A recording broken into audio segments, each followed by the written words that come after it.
Buenos días, clase, or buenas tardes, or noches, or whenever you're watching this.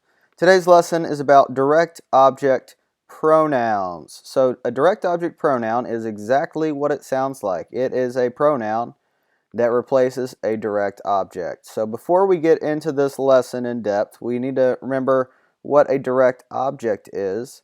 A direct object is what receives the action in a sentence. So, for example, in the sentence, almost started writing in English or Spanish. He throws the ball.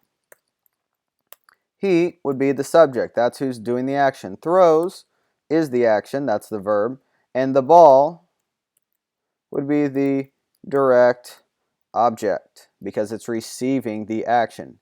He throws the ball. In English, we have a way that we could say this same sentence again but quicker, and that is to replace the ball with just it.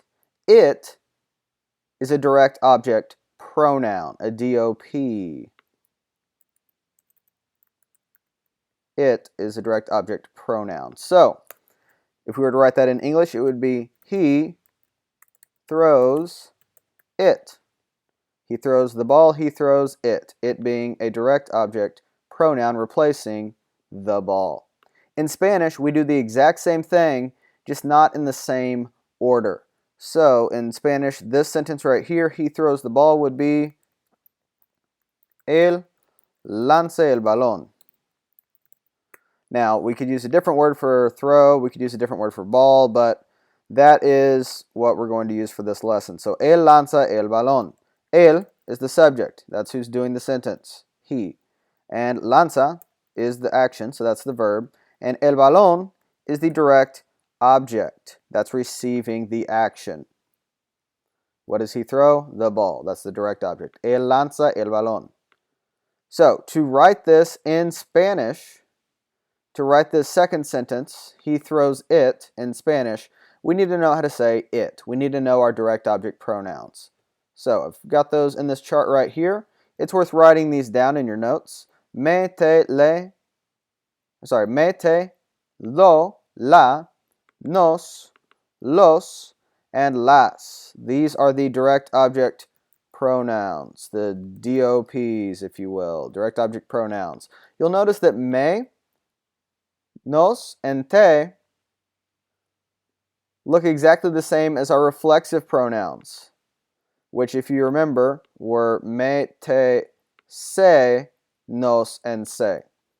So these three have not changed, and if someone out there is wanting to know what the vosotros form is, it's os, but you don't need to know that because we're not in Spain. The direct object pronouns, me, te, lo, la, nos, los, and las. So these are what we're going to use to replace the direct object to save us some time. So instead of saying, he throws the ball, él lanza el balón, we're going to say, él lo lanza. Replacing el balón with lo. Now notice, this is not the same order that we had in English. In English, we went subject, verb, direct object pronoun. Or in English, we went subject, verb, direct object pronoun. In Spanish, we go subject, direct object pronoun, verb. This follows the exact same rule that we had with our reflexive pronouns. If you remember sentences like yo me baño, I take a bath, the me, the reflexive pronoun has to come before the verb. Or in sentences like ellos se cepillan los dientes, the se, a reflexive pronoun, had to come before the conjugated verb. So the exact same rules there. It'll also follow the same rules for infinitives. Remember, an infinitive is a verb that ends with AR, ER, or IR. It has one of those endings.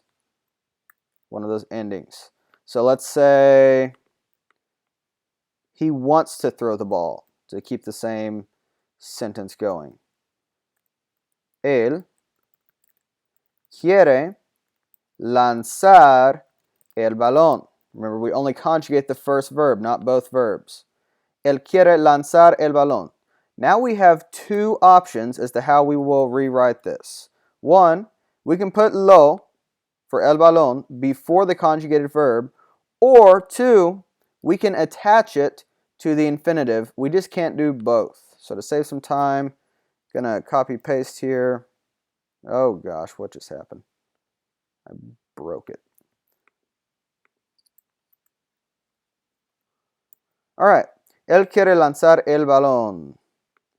We can replace el balón with lo and put it at the end, or we can replace it with lo and put it before the conjugated verb. Either of these is correct. Él quiere lanzarlo o él lo quiere lanzar. Either sentence here, again, is correct. We are getting rid of this direct object and replacing it with a direct object pronoun. So the shortest we could make this sentence would be 2 words long because we don't need él. Quiere lanzarlo o lo quiere lanzar.